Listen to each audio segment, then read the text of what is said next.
மருதமலை கும்பாபிஷேகம் இன்னைக்கு நடந்தது. நம்முடைய முருகபெருமான் மருதமலையில் முருகபெருமானுக்கு நடந்த கும்பாபிஷேகமா இல்லை திமுக காரங்களே அவர்களுக்கு அவர்கள் நடத்திய மாநாடான்னு சந்தேகமா இருக்கு. பக்தர்கள் எல்லாமே நேற்று சாயந்தரத்திலிருந்து படிக்கட்டுக்கு வெளியே நிற்க வச்சிருக்கிறாங்க. படியில் ஏற கூட விடல. அமைச்சர் சேகர் பாபு அவருடைய மனைவியும் குழந்தையும் போலீஸ் எஸ்கார்ட் போட்டு மருதமலை கூட்டிட்டு போறாங்க. இந்த அநியாயத்தை பார்த்துருக்கீங்களா? ஒரு அறநிலைத்துறை அமைச்சரனுடைய மனைவியும் மகளும் குடும்பமும் எஸ்கார்ட் போட்டு மருதமலை எஸ்கார்ட் போட்டு. ஆனா முருகபெருமானுக்கு சேவை செய்யக்கூடிய கோயம்புத்தூர் மக்கள் அவங்கெல்லாம் கையை கட்டிக்கிட்டு படி கீழே நிற்கிறாங்க. விபூதி கூட கொடுக்கல. 750 சிறப்பு தரிசன பாஸ், அந்த 750 கரைவேட்டி கட்டியிருக்கக்கூடிய திமுக காரங்களுக்கு கொடுத்துட்டாங்க.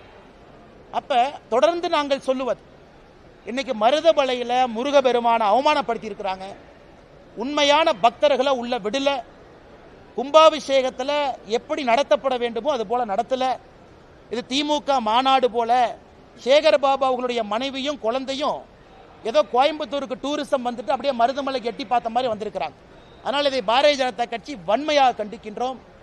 தமிழகத்தில் இதனால் தான் அறநிலைத்துறை இருக்கக்கூடாது என்று தொடர்ந்து சொல்லுகின்றோம். இதுவும் ஒரு பாயிண்ட் நோட் பண்ணிக்கங்க. அதனால் முருகபெருமான் பனிஷ்மெண்ட் கொடுக்கட்டும். எந்த ஒரு அமைச்சர்களுமே கலந்துக்கல. ஏன் அந்த மரியாதை கூட முருகபெருமானுக்கு கொடுக்க மாட்டீங்களா? அமைச்சருக்கு அப்படி என்ன வேலை? ஒரு முக்கியமான கோயிலுடைய கும்பாபிஷேகம் நடக்குது, அமைச்சருக்கு தலைவர் என்ன வேலை? மாவட்டத்தினுடைய அமைச்சர் எங்கே போனார்? அறநிலைத்துறை அமைச்சர் எங்கே போனார்? ஏன் அவங்களாம் வந்து பங்கேற்க முடியாதா?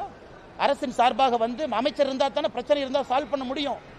அதனால் நிச்சயமாக இந்த வெக்கங்கட்ட செயலை பாரதிய ஜனதா கட்சி கண்டிக்கின்றோம். அதனால் அமைச்சர் சேகர் பாபு அவர்கள் இதே போல தான் கொஞ்ச நாளைக்கு முன்னாடி இங்கே குறும் பண்ணாருன்னு எங்கனே திருச்சியில் ஸ்ரீரங்கம் கோயிலில், அங்கேயும் அவருடைய குடும்பம் இதே மாதிரி வந்து சொர்க்கவாசல் திறக்கிற அன்னைக்கு பிரச்சனை பண்ணி டோக்கனில் வந்த பப்ளிக் எல்லாம் தள்ளி பெரிய பிரச்சனை ஆச்சு. அதனால் சேகர் பாபு அவருடைய செயல் தொடர்ந்து அத்துமீறி கொண்டிருக்கின்றார். இதை முருகபெருமான பார்த்துக்கிட்டு இருக்காரு. தக்க நேரத்தில் பனிஷ்மெண்ட் கொடுப்பாரு நம்புறோம்.